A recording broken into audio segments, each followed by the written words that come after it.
যোগ্য এবং অযোগ্যের মধ্যে ফারাক করাটা আসলে ইম্পসিবল। যারা ওনাকে বিশ্বাস করছেন তাদেরকে আমি বলছি, দয়া করে বিশ্বাস করবেন না। এনার রাজনৈতিক জন্ম হয়েছে মিথ্যা দিয়ে, রাজনৈতিক বৃদ্ধি হয়েছে মিথ্যা দিয়ে। কুণাল ঘোষ যে মন্তব্যটা করছেন ওটা বন্ডেড লেবারের কথা বলছেন, বেগার শ্রমের কথা বলছেন। নমস্কার, এই মুহূর্তে আমাদের সঙ্গে রয়েছেন আইনজীবী সব্যসাচী চ্যাটার্জি। দাদা, আজকে আমরা সকালবেলা দেখলাম যে কসবায় যখন চাকরি হারা যে শিক্ষকরা রয়েছে তারা কসবায় গেছিলেন ডিআই অফিসে, পুলিশরা একেবারে মারধর লাঠিচার্জ করে গেছে। তো গতকাল প্রমাণিত হয়েছে যে মমতা ব্যানার্জি নিজেকে বাঁচাবার জন্য 26,000 টিচারদের জীবনকে বলি দিয়েছেন। একদম স্পষ্ট অভিযোগ আমি করছি, নির্দিষ্টভাবে আমি অভিযোগ আনছি যে স্কুল সার্ভিস কমিশন ইচ্ছাকৃতভাবে যে তথ্য মহামান্য সুপ্রিম কোর্টের কাছে বারবার যাওয়া সত্ত্বেও তাদের দেওয়া উচিত ছিল, তারা সেই তথ্য দেননি। এরা চাইছিলেন যে গোটা নিয়োগ প্রক্রিয়া বাতিল হয়ে যাক, তাহলে ওই যে কথায় বলে বাঁশ না থাকলে বাঁশিও বাজে না, সেই রকমই একটা পরিকল্পনা মমতা ব্যানার্জির প্ল্যান এ ছিল। প্ল্যান বি ওনার ছিল, সেটা সফলও হয়েছে।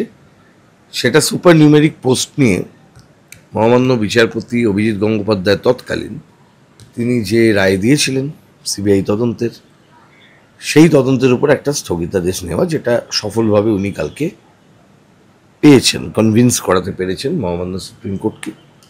এবং ফর দি টাইম বিং তিনি মনে করছেন তিনি বেঁচে গেছেন। যখনই তিনি বেঁচে গেছেন এটা মনে করছেন, বা তিনি যেটা চাইছিলেন সেটা হাসিল হয়েছে মনে করছেন, তিনি নিজের আসল রূপ খুলে দিয়েছেন। আসল রূপ হচ্ছে পুলিশ দিয়ে পেটানো। যারা ওনাকে বিশ্বাস করছেন তাদেরকে আমি বলছি, দয়া করে বিশ্বাস করবেন না। ইনি একজন প্যাথোলজিক্যাল লায়ার। এনার রাজনৈতিক জন্ম হয়েছে মিথ্যা দিয়ে, রাজনৈতিক বৃদ্ধি হয়েছে মিথ্যা দিয়ে, এবং আজকে রাজনীতির একদম অন্তিম লগ্নে উনি এসে গেছেন। মানে স্বাভাবিক নিয়মেই তো মানুষের বয়স বাড়ে, রাজনীতিতে প্রাসঙ্গিকতা কমে বাড়ে ইত্যাদি হতেই থাকে, এটা তো অস্বাভাবিক কিছু নয়। সেই জায়গাতে দাঁড়িয়েও কিন্তু আজকে এটা পরিষ্কার হয়ে যাচ্ছে যে ইনি মিথ্যার উপর দাঁড়িয়ে রাজনীতি করা একজন অমানবিক, খুব খারাপ মানসিকতার একজন ব্যক্তি, যিনি নিজের স্বার্থে 26,000 ছেলে মেয়েদের জীবনকে বলি দিলেন। হতে পারত যদি স্কুল সার্ভিস কমিশন তারা সেই সময় আদালতে বলতেন আমরা যোগ্য অযোগ্যদের তালিকা আমরা পরিষ্কার করে দিচ্ছি, তাহলে হয়তো পরিস্থিতি এই জটিলতার সম্মুখীন হতো না। তাহলে হয়তো যারা অযোগ্য অথচ প্যানেলে ছিল তাদের চাকরিটা যেত, তাদের মধ্যে থেকে যারা অযোগ্য তারা চাকরি হারাতেন, এবং যারা টাকা নিয়েছেন তারাও ধরা পড়তেন। কিন্তু মুশকিল ওই যে মমতা ব্যানার্জি নিজেই দুর্নীতির সঙ্গে যুক্ত আছেন, কারণ মন্ত্রিসভাকে ব্যবহার তিনি করেছিলেন। এখন বলবে কালকে সিবিআই তদন্ত দেয়নি, তাহলে তুমি এত কথা বলছো। সিবিআই তদন্ত দেয়নি মানে এই নয় যে এই মামলাটির আর শুনানি হবে না। এই মামলাটি শুনানি হবে। ইতিমধ্যেই ওই 1000 সুপার নিউমেরিক পোস্ট চলে গেছে, বাতিল হয়ে গেছে।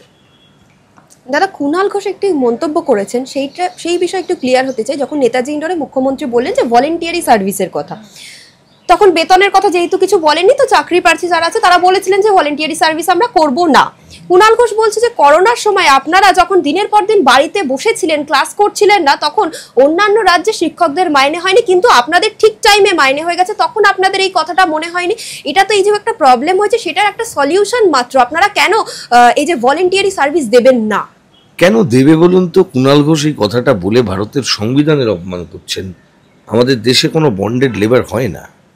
ভলেন্টারি সার্ভিস কখনো যিনি ভলেন্টিয়ার করতে চাইছেন না তার কাছ থেকে ভলেন্টারি সার্ভিস নেওয়া যায়? আমি তাকেই ভলেন্টারি সার্ভিস করতে বলতে পারি যিনি ভলেন্টিয়ার করতে চান।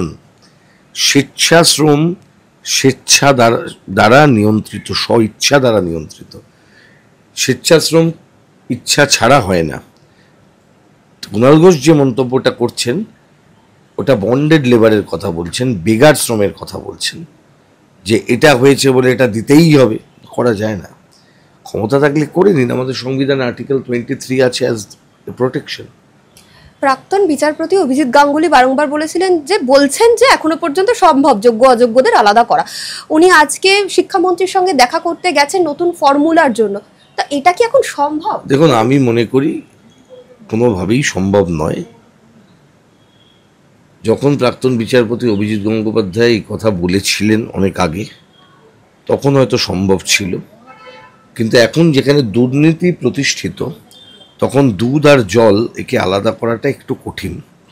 ফলে বিষয়টা একটু আমার মনে হয়েছে যে আমি জানি না উনি কেন গেছেন, কি জন্যে গেছেন, কি বলছেন, বলতে চাইছেন।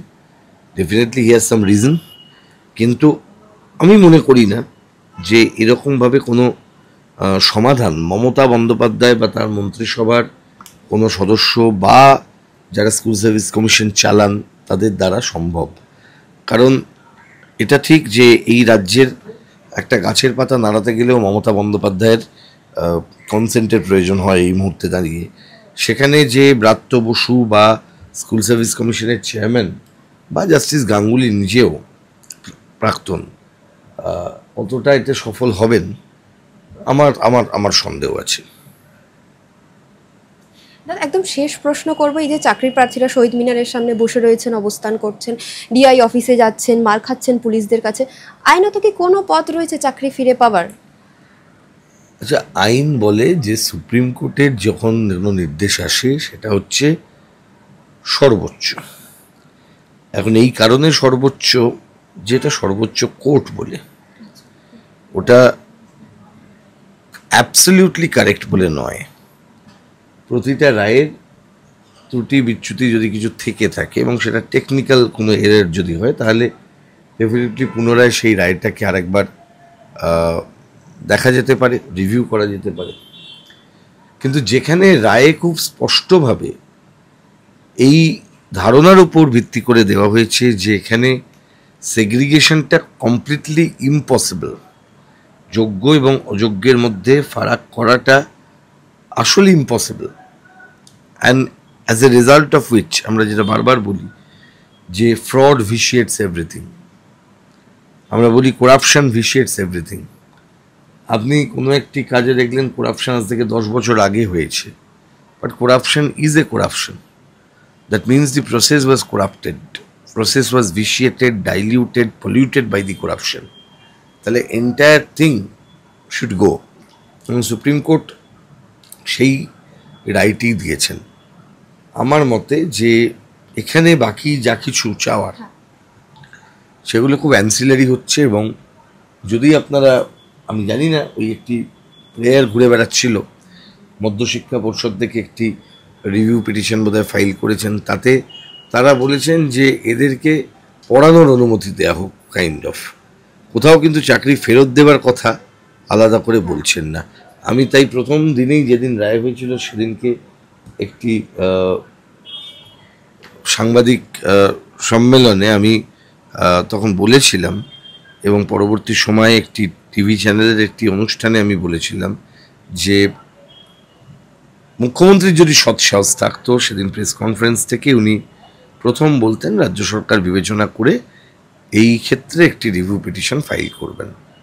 আমি জানি না সেই কাজ কেন করা হলো না, এবং আমি বলছি এই যে এসএসসি যে দিতে পারেনি বারবার এই যে তালিকা সেগ্রিগেট করে, এবং বারবার আজকে এই যে মুখ পুড়ল 26,000 ছাত্রছাত্রী, এই সবটাই কিন্তু it was part of a larger game, যে গেমটাতে 26,000কে মমতা ব্যানার্জি